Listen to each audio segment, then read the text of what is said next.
Bismillahirrahmanirrahim. Assalamu alaykum. Hürmetli görürmenler. İstiklal gündəlik xəbərlərimizi görüşünlərini qarşı alımız. Mən Abdullah Yalğun. Programımızda vətənimiz Şərq Türkistan və dünya gün tərtibindəki ən mühim xəbərlərini huzuruna sunumuz. Qınamızda qıtınlar ekranımızda olsun. Amerika Avam Palatası Xitayğa qarşı iki türlü qanun layihəsi ma'qulladı. Amerika Avam Palatasıda iki türlü qanun layihəsi ma'qullanğan bo'lib, Davlat bexatarlik ministerligining Xitoy ishlab chiqargan batareyalarni setib olishini cheklash, Xitoy rejimining tahdidiga taqobil turadigan xizmat guruhi qurish talab qilingan.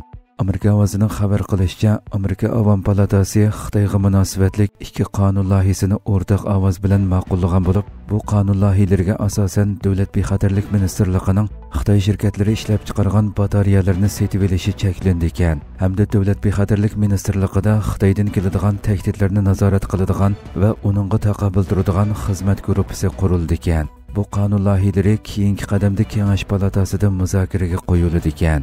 Avam Palatası 10 mart ovoz berish orqali hech qanday qarshiliksiz holda HR 1166 nomerli chet el raqiblarining batareyasiga beqinishdan qutulish qonunini ma'qullagan.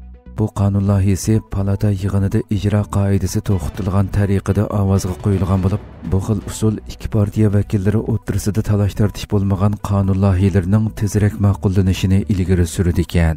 Bildirilishicha, Xitoy dunyodagi muhim sanoat sohasida ta'sir kuchga erishishga urinayotgan bir paytda Amerika cho'qim Xitoyga qarshi turish va uningga beqinishdan qutulish sepining eng oldida turishi kerak ekan. Cumhuriyetçiler Partiyasining parlament a'zosi Carlos Gimenez palatada ovoz berishdan burun qilgan so'zida, biz batareya texnikasiga texmobak tayindigan bo'lg'achqa, bu batareyalarning dushman davlatlardan kelmaganligini jazmlashtirishimiz kerak degan. Avam Palatası Davlat bexatarlik komitetidagi demokratiya parlament a'zosi Lu Korea palata yig'inida so'z qilib, demokratchilarning bu qonun loyihasini qo'llaydiganligini, hargizmi Xitoyga Amerikaning davlat bexatarligiga buzg'unchilik qilish fursati yaratib berishga bo'lmaydiganligini, Amerikaning o'z davlatida bu sohadagi ishlab chiqarish asosini taraqqiy qildirishi kerakligini ta'kidlagan. Xitoy bosh ministri tug'utni ilgari surish siyosatini tashabbus qildi.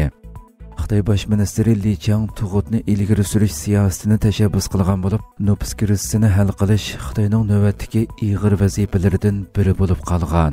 Amerika ovozining 9 mart xabar qilishicha, 2024-yili Xitoydagi to'y qilish nisbatining qattiq tuvanlashi ta'sirida Xitoyning 2025-yildagi tug'ilish nisbati 0.9 ga tushib qolishi mo'ljallangan bo'lib, bu davlat nupus taraqqiyot plani 2016-2030 yillarda mo'ljallangan 1.8 ning faqat yarmiga to'g'ri keladi ekan. Xitoydagi ig'ir nupus krizisi Xitoy amaldorlarini nupus ko'paytirish haqida bosh qotirishga majburlagan. Xabar qilinishicha, Xitoy bosh ministri Li Chang 5 martdagi hukumat xizmat doklatiida tug'utni ilgari surish siyosatlarini tuzib, farzand tarbiyalashga yordam puli tarqatib, bola boquvchi o'rin va bolalar bog'chisi birlashma xizmatini taraqqiy qildirib, umumiy farzand tarbiyalash xizmati ta'minotini oshiradiganligini e'lon qilgan. Ammo Xitoyning mazkur planining qanday unum beradiganligi yanada gumon qo'zg'agan. Tengritog' to'rining 11 mart xabar qilishicha, Shanxay, Shandong qatorliq 6 o'lka va Sharq Turkistondagi atalmish ishlab chiqarish qurilish diviziyalari tug'ut yordam pulini shaxslargacha tarqatishni to'liq ishga oshirgan. Xibey, Tianjin qatorliq 16 o'lka qisman ishga oshirgan. Xitoy rejimi bundan ilgari nupus krizisini hal qilish uchun planliq tug'ut siyosatiga o'zgartirish kirgizib, farzand soni cheklamasini 1dan 3 ga chiqargan edi. Shundaqla baldir to'y qilishga, ko'p farzandlik bo'lishga rag'batlantirish uchun baldir to'y qilganlarni naqd pul bilan mukofotlash, tug'ut to'liqlama puli berish, tug'ut dam olish kunlarini uzartish qatorliq turli tadbirlarni yo'lga qo'ygan edi. Ammo bu tadbirlar Xitoydagi nupus oziyish yuzlanishini yanada o'zgartirmagan. Halbuki Xitoy o'z nupusini ko'paytirishga urinish bilan birga Sharq Turkistonda Uyg'ur ayollarini majburiy tug'mas qilib o'tish, majburiy bola tushirgizish qatorliq irqiy qirg'inchilik jinoyatlarini davomlashtirmoqda. Avstraliya strategik siyosat instituti 2021-yili e'lon qilgan bir dokladida Xitoyning Sharq Turkistondagi nupus yo'qotish jinoyati natijasida tug'ilish nisbatining misli ko'rilmagan darajada tuvanlaganligini, 2017-yildan 2019-yilgacha bo'lgan 2 yil ichida Sharq Turkistondagi tug'ilish nisbatining 48.74% tuvanlaganligini, buning Suriyadagi ichki urush yoki Livanda va Kambodja irqiy qirg'inchiligi mazgilidagi nupus tuvanlashdan eshib ketganligini ko'rsatib o'tgan edi. Xitoy Tayvanga qarshi besimni kuchaytirdi. Xitoy Tayvan mustaqilchilarining harbiy kuchga duch keladiganligi to'g'risida tahdid soldi. Avstraliya radio shirkati ABC'ning 10 mart xabar qilishicha, Xitoy armiyasi Tayvanga qaratgan besimni oshirish haqida tahdid solgan bo'lib, Tayvan mustaqilligini qo'llash tashabbusining ig'ir oqibatlariga duchor bo'ladiganligi haqida joriy solgan. Xitoy Tayvanni Xitoy zaminining bir qismi deb da'vo qilayotgan bo'lib, yaqinqi yillardan buyon egilik huquqini saqlab qolish uchun harbiy harakat qo'llanishni chetga qoqmaydiganligini da'vo qilmoqda. Xitoy 2025-yillik mudofaa xomchodini 7.2% ko'paytirgan bo'lib, bu xarajatlarni harbiy zamonaviylashtirish, urush qilish iqtidorini yuqori ko'tarishga markazlashtiradiganligini bildirgan edi. Ma'lum bo'lishicha, Xitoy dunyo bo'yicha ikkinchi chong mudofaa xomchotiga ega bo'lsa-mu, texnik sohasida Amerikadan xili orqada turadi ekan. Tayvan atrofidagi vaziyat Tayvanni qo'llaydigan Amerika bilan Xitoy orasidagi yoshirin to'qinishning piltisi deb qaralmoqda.